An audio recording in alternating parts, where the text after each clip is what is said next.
Good day and welcome back to Elementary 72 Gaming. Now we are on into the next review on Attack on Titan. Now, episode 10 is not very eventful.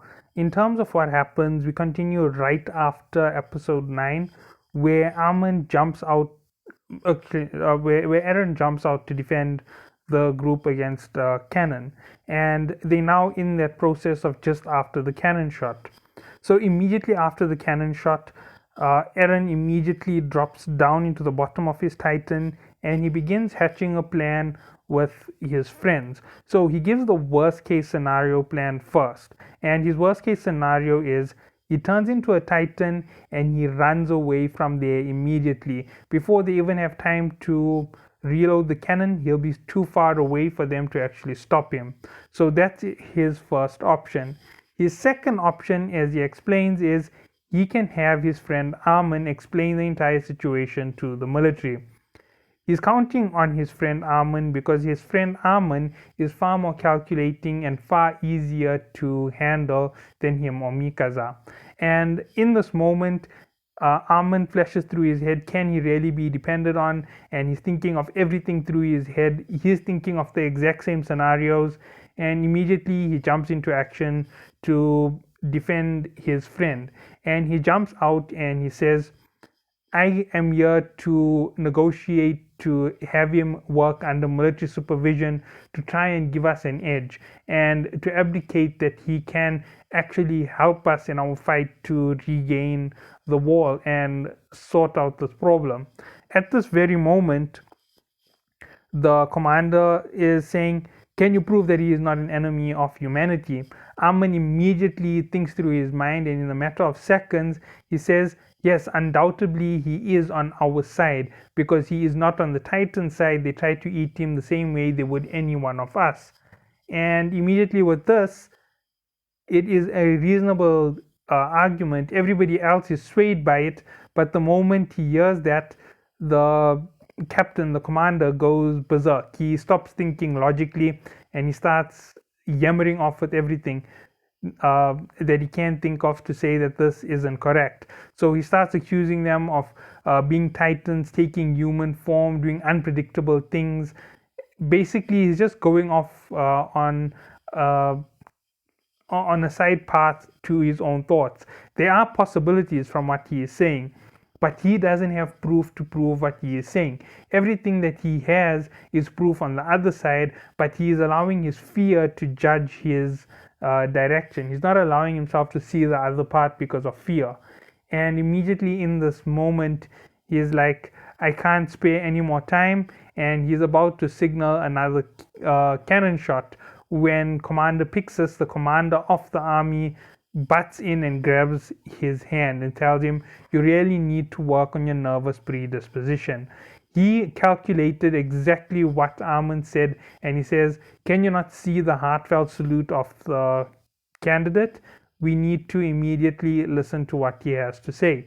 It's the least we can do for them since they aren't behaving in a manner that is aggressive. If they really wanted to, basically, he knew with the Titan power, he could have smashed that entire battalion and already been on his merry way.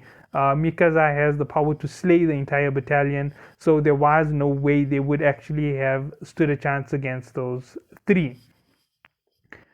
He says this and then he takes them up to the top of the wall to have a conversation away from everybody else. So he's asking, were you just trying to save your skin or did you really mean what you said? And Armin immediately says, actually both. He did have uh, he did have an idea on what to do, but he said it only because of the immediate situation where he needed to save his skin. So the commander thinks to himself and he says, yeah, that's a good enough reason.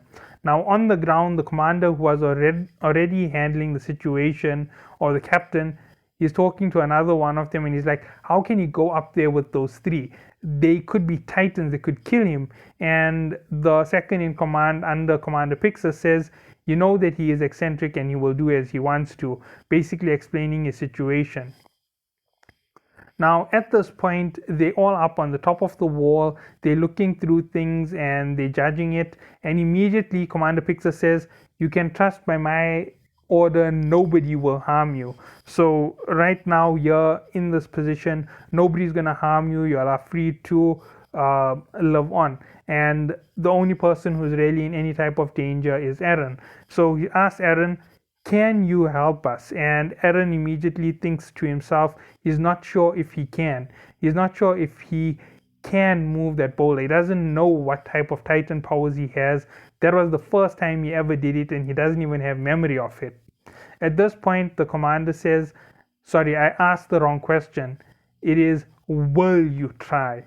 And that makes a very big difference, because if you are going to submit yourself to that much of danger, if you're willing to take that shot, then let's take that shot.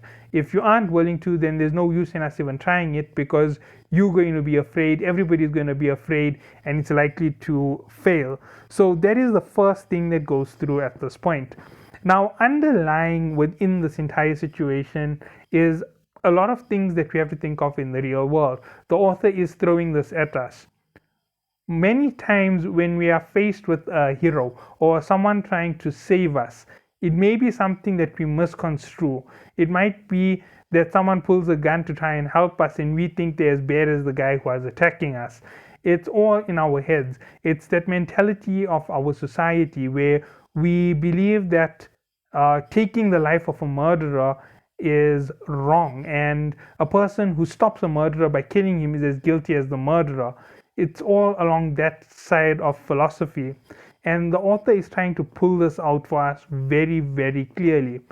It is all about our perception. If we are unable to see the reason behind the situation, we will always judge it by fear. We will always only see the worst. So basically, the author gave us a nice clear path here. Look broad and don't keep your mind too narrow, because when you narrow down your mind to just one object, you have that chance to fail. And if you look at the previous title of what's going on, you notice that Eren is in a state of confusion, and it doesn't make sense to why this happened. We don't know whether his Titan powers are controllable or uncontrollable. We don't know whether he will always be able to transform. But the moment he transformed, we also got that from that situation that it is within his control to transform. Is he always in command? That we don't understand as yet. As far as we can see, he is in command, but we don't know any further about his powers. He doesn't know any further about his powers, and he gets a memory of the past from his turning into a Titan, where his father gave him the key, and that it unlocks the secrets as to what's going on around them with the Titans. So he gets that information and he then relays it over to the commander as well within this episode. And all of this being said, it is very far-fetched, and it's stuff that they have to make a very big effort to actually achieve. And it's not in their hands, it's in the scout regiment's hands to actually achieve this goal. And that is exactly where this episode stops. We are given all of these questions, we are thinking of so many things all at once, and we are halfway through the first season, almost halfway. I think it's another 2 episodes, and it is literally halfway through the season. But the one thing to note about Attack on Titan is the amount of philosophy in everything said. When defending the one you love, everybody is a monster. We know that Mikasa can run through Titans like no man's business, but it is purely because she wants to defend Eren. And we know that when the military attacks Eren, she is willing to run through all of their members to defend Eren again. And you can see that one idea. Whatever is important to you, you will defend, no matter what it takes, even if it means being an enemy to your own people. Now, these philosophies are being carried through in the story, that a monster can be in both sides. It can be a monster that you can see with your eyes, it has done something wrong, or the monster can be somebody doing something right and you don't understand the situation. It's also meant for us to take a deeper look at ourselves as humans, to see the greater ideology around us. Now, I know that these are heavy philosophies to go through, so I hope that you all do enjoy. Please leave a like or comment on my video and consider subscribing in the next video. Thank you all for watching. Have a good day.